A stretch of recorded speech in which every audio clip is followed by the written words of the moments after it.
बागवानी से हमें केवल फल और हमें आमदनी का साधन ही नहीं मिलता।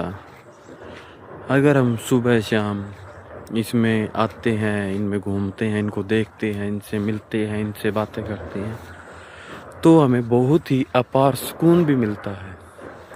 अगर आपको किसी भी प्रकार का कोई स्ट्रेस है, कोई बेचैनी है, अगर आप ऐसे समय में अपने खेत में, अपने पौधों के पास, अपनी फसल के पास, अगर आपने बागवानी की है तो अपने पौधों के पास अगर वहाँ पे आप जाते हो तो आपको एकदम से बहुत ज़्यादा सुकून महसूस होता है। मैं आपको बता दूँ, बड़े बड़े शहरों में लोगों के पास टाइम नहीं होता। बेचैन, स्ट्रेस, टेंशन, बर्डन बहुत कुछ होता है, तो वो समय निकाल के पार्कों में जाते हैं रिफ़्रेशमेंट के लिए। तो हम किसान लोगों के पास में न ही तो इतनी ज़्यादा स्ट्रेस और टेंशन का कोई काम होता है, न ही हमारे पास ऐसा कोई बर्डन वाला काम होता है जिससे हम मानसिक परेशान होते हैं।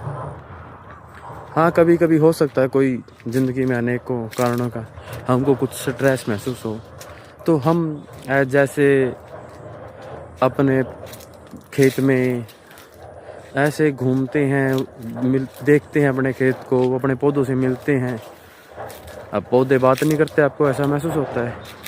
अगर जो बाग का माली है, जो बाग का किसान है, ज़मींदार है, वो पौधे से बात भी करता है, ये शायद ही आप कभी समझ पाओ। जो करते हैं वो ज़रूर समझते हैं। बात करने का मतलब ये नहीं होता कि आवाज़ से ही बात करता है। पौधे उनको कुछ कहते हैं, पौधे उनको बताते हैं हमको पानी की ज़रूरत है, पौधे उनको बताते हैं हमें अब इस टाइम पे निराई गुड़ाई की ज़रूरत है, हमें किस चीज़ की ज़रूरत है, वो ज़रूरत के हिसाब से उनकी ज़रूरतें पूरी करना और आपको मानसिक संतुष्टि देना, आपको शांति मिलेगी। अगर जो भाई कोई डायरी फार्मिंग कर रहा है या गौ पालन कर रहा है या अपने घर के लिए पशु पालन कर रहा है, कोई एक दो पशु भी है, अगर आप उनसे लगाव है आपका पशु, अगर आप सिर्फ दूध के लिए रख रहे हैं तो बात अलग है।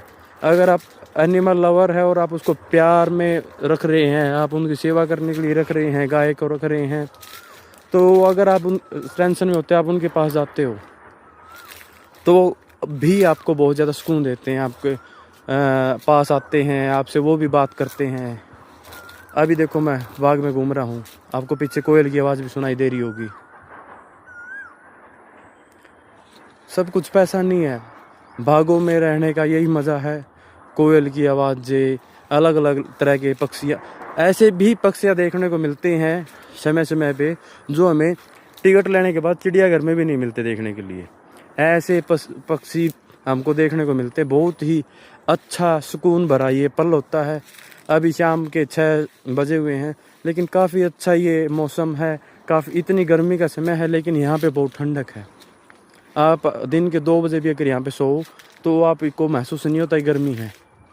अन्य सभी जगहों से यहाँ का टेम्परेचर 2-3 डिग्री आराम से कम होता है। अगर आप किसी छाया में बैठे किसी पेड़ की में, तो आपको 5 से 7 डिग्री तक कम मिल जाता है। अभी आपको कोयल की बात सुनाई दे रही है, मेरे को कोयल दिखाई नहीं दे रही, लेकिन मेरे को आवाज़ सुनाई दे रही है।